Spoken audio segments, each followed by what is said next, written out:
For people unfamiliar with you, please just tell us your name, what your background is, and really what you've been doing for the last 20 years. My name is Janet Larsen. I live in Washington, D.C. I'm the founder and principal of One Planet Strategies LLC, a consulting business that does research and writing and analysis on global environmental issues, connecting the dots among trends in population, food, climate, water, and energy. For 16 years, I was directed the research program at the Earth Policy Institute, where we produced a number of books, most recently The Great Transition, Shifting from Fossil Fuels to Solar and Wind Energy, with my co-authors Lester Brown, Matt Roney, and Emily Adams. Please tell us what your book is about, The Great Transition, Shifting from Fossil Fuels to Solar and Wind Energy. The Great Transition was a fun book to do because we're at an exciting point in history right now.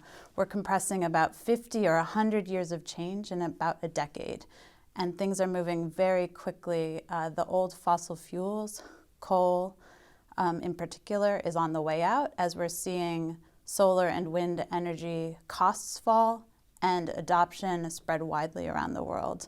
And so while these new energy forms are starting from a small base, they're growing incredibly rapidly. All the new records in energy installation in recent years have been with wind and solar. The fastest growing form of energy in the world is solar, and it's amazing because it's abundant, it's widely distributed, you can use it in any country.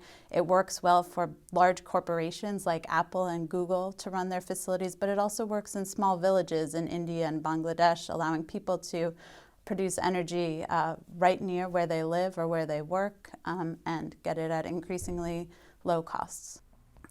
What is the status of our coral reefs and why should we care? So currently humanity is pumping carbon dioxide into the atmosphere at the fastest rates in history. Long before human history, we're talking about going millions of years back, never have carbon dioxide levels risen so quickly. The main things that are putting carbon dioxide into the atmosphere are the burning of fossil fuels, the destruction of forests, and land use change. Now what this does, this carbon dioxide in the atmosphere, it ends up dissolving into the oceans. And so the oceans are on their way to becoming almost carbonated. They're becoming more acidic. So this is called ocean acidification. What ocean acidification does to coral reefs is it actually starts to dissolve the carbonate structures. So it's similar to if you take a glass of soda and you put a tooth in it overnight or something, you'll start to see some decay after a while. These coral reef structures are performing similar in an increasingly acidic ocean. They're starting to lose some of their structures. So currently the carbon dioxide is in the upper layers of the ocean. Coral reefs in shallow tropical waters are starting to see some problems, both from this acidification and from coral bleaching. As temperatures rise, the coral polyps are not able to survive and the coral animals themselves die. Going forward in the future, this will move into deeper layers of the ocean, starting to affect deep water corals around the world. And so if the current trajectory of putting carbon dioxide in the atmosphere continues, by mid-century, we're likely to see widespread coral die-off.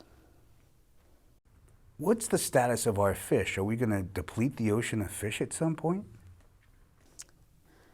The world's fisheries are widely used by coastal countries around the world. When fishing started, it was largely concentrated around the continents. Boats could go out and come back within a day. Now we have huge, enormous fishing vessels. Since after World War II, in fact, some of the military ships were repurposed as fishing boats, and they can go out to sea for months at a time, hauling enormously large nets or long lines that stretch for miles. And we're harvesting fish from every part of the ocean, from the exclusive economic zones around the coast to the high seas. And what scientists have found is that we're actually fishing some of the largest fish species, and in fact changing evolutionary forces in a way. But when you take out the largest, healthiest fish, it's the smallest ones left to breed, and so fish sizes are actually shrinking. many fisheries around the world have collapsed because we've taken out too much of the breeding stock so that the fish are not able to, the populations are not able to be sustained. And what this means is that the global fish catch actually has been at a plateau or even on a downturn since over the last 15 or 20 years.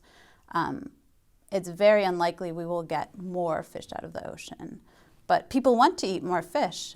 We're told fish is great for a healthy diet, and so people are trying to eat more.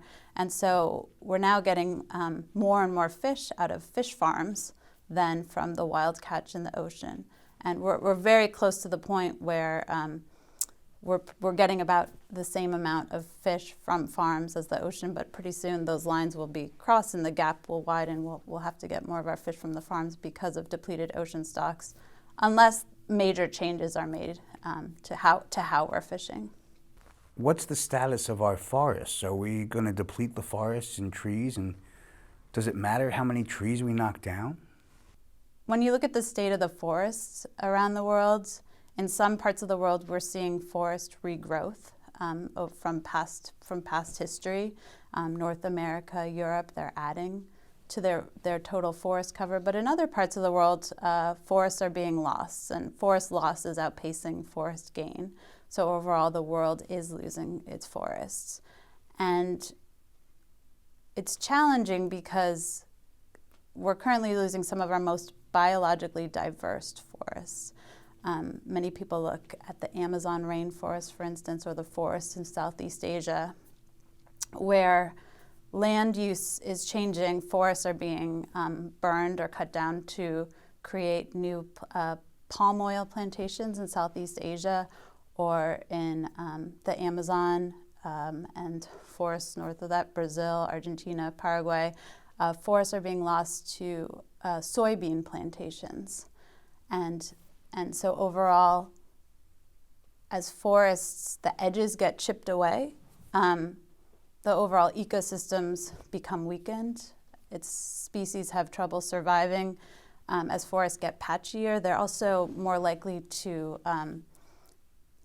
be subject to widespread wildfire.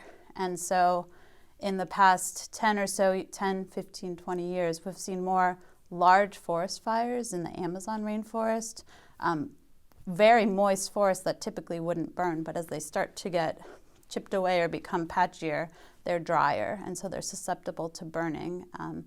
And so environmentalists and people who care about the state of the planet, the state of the climate, are very concerned about what's happening with the world's forests.